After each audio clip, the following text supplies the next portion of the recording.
Television కి స్వాగతం. నమస్కారం. మీర్జా టెలివిజన్ కి స్వాగతం.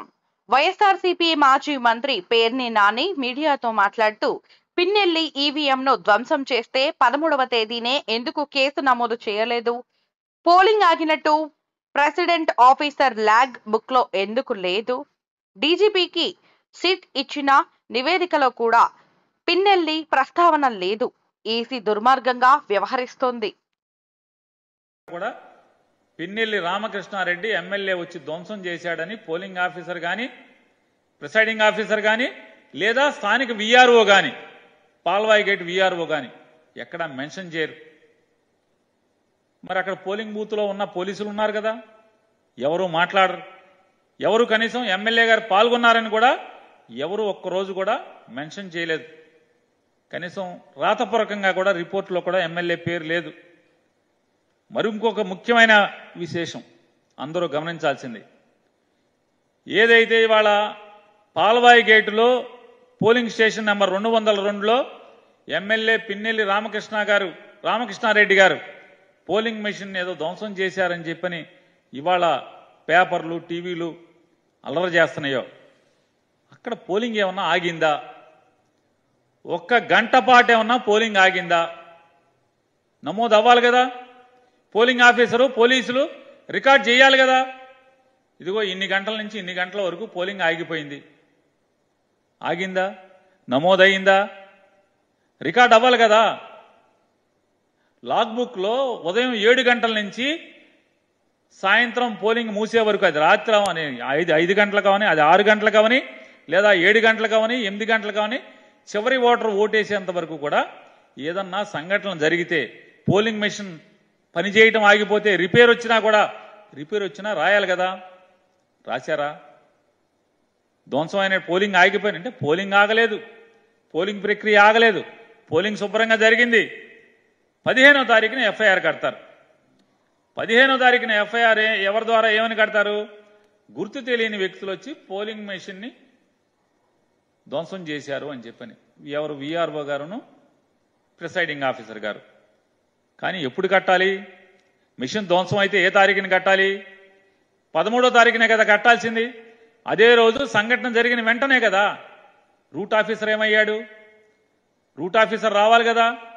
ధ్వంసం అవగానే ప్రిసైడింగ్ ఆఫీసర్ రూట్ ఆఫీసర్కి ఆర్ఓకి కంప్లైంట్ చేయాలి కదా. జిల్లా ఎన్నికల అధికారి కంప్లైంట్ చేయాలి కదా. వెంటనే పోలీసు రావాలి కదా, ఎస్పీ రావాలి కదా.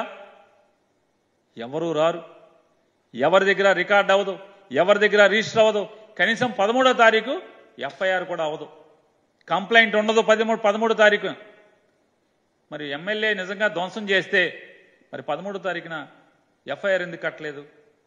ఎందుకు రిపోర్ట్ చేయలేదు? పోలింగ్ ఆగినట్టుగా ఎక్కడా కూడా మీ లాగ్ బుక్లో, ఆ ప్రిసైడింగ్ ఆఫీసర్ లాగ్ బుక్లో ఎందుకని నోట్ చేసుకోలేదు? పోనీ టీడీపీ ఏజెంట్లు ఏమన్నా కంప్లైంట్ చేశారా? రాతపూర్వకమైన కంప్లైంట్ ఉండాలి కదా. దాంట్లో టీడీపీ ఏజెంట్లు ఉన్నారు కదా, లేదు కదా. మరి 13వ తారీఖున ఎఫ్ఐఆర్ ఎందుకు కట్టలేదు? కంప్లైంట్ ఎందుకు జరగలేదు? జరగకపోగా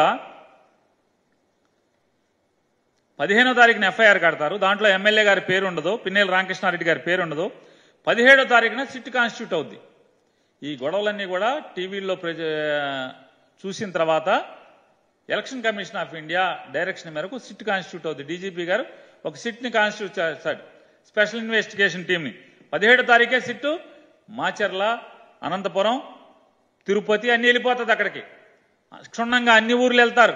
గొడవలు జరిగిన అన్ని చోట్ల విచారణ చేస్తారు, క్షుణ్ణంగా అధ్యయనం చేస్తారు.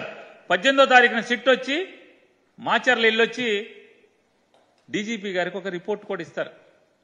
ఎక్కడా వీటిలో 13వ తారీఖున ఇన్సిడెంట్ రోజు ఎఫ్ఐఆర్ అవ్వదు. 15వ తారీఖు ఏమో ప్రిసైడింగ్ ఆఫీసర్ తాపీగా ఏదో చుట్టాలింటికి పెళ్లికి వెళ్ళి వచ్చినట్టుగా ఆ రోజు కంప్లైంట్ ఇచ్చాడంటారు, వీఆర్ఓ ఇచ్చాడంటారు. దాంట్లో గుర్తు తెలియని వ్యక్తులు అంటారు. అంటే ఎమ్మెల్యే ఎవడో తెలీదా? వీఆర్ఓకి ఎమ్మెల్యే ఎవడో తెలీదా? ప్రిసైడింగ్ ఆఫీసర్కి ఎమ్మెల్యే ఎవడో తెలీదా? నిజంగా మరి బదలు కొట్టుంటే మరి ఎమ్మెల్యే పేరు ఉండదు. 17వ తారీఖు సిట్ వెళ్ళింది కదా, మరి ఐపీఎస్ ఆఫీసర్లేగా ఏదోటి అక్కడ ఏం జరిగిందో పగలేద్దామనే కదా వెళ్ళారు. మరి ఎమ్మెల్యే వీళ్ళు సిట్ వెళ్తే ఎమ్మెల్యే పేరు ఏమన్నా దాంట్లో జరిగింది ఎవరన్నా చెప్పారా? కొన్ని సిట్టోళ్ళు వచ్చి 18వ తారీఖున డీజీపీకి ఇచ్చినట్టు దాంట్లో ఇట్లా ఎమ్మెల్యే మెషిన్ బాధలు కొట్టాడండి అని చెప్పి ఎప్పుడు ఆ దాంట్లో చెప్పారా? మీడియాకి కూడా మీ అందరికీ కూడా సిట్ వాళ్ళు మీకు ఒక ఇది ఇచ్చారు. వాళ్ళు గమనించినటువంటి డీజీపీకి ఇచ్చినటువంటి ప్రిలిమినరీ రిపోర్ట్లో ఏమేమి అంశాలు ఉన్నాయో మీకు ఇచ్చారు. దాంట్లో ఎక్కడ కూడా ఓటింగ్ మిషన్లు పగిలినాయని కానీ, దాడి జరిగిందని కానీ, దాంట్లో ఎమ్మెల్యే పాల్గొన్నాడు, పిన్నెల్లి రామకృష్ణారెడ్డి గారు పాల్గొన్నాడని కానీ ఎక్కడ సిట్ ఇచ్చిన డీజీపీ గారికి ఇచ్చినటువంటి ప్రిలిమినరీ రిపోర్ట్లో ఎక్కడా లేదు.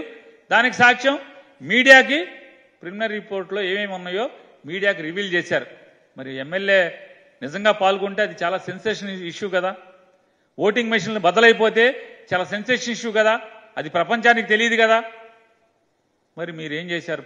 మరి సిట్ కూడా ఏమీ ఇవ్వలేదు కదా. సిట్ కంప్లైంట్లో కూడా దాంట్లో ఎక్కడా లేదు.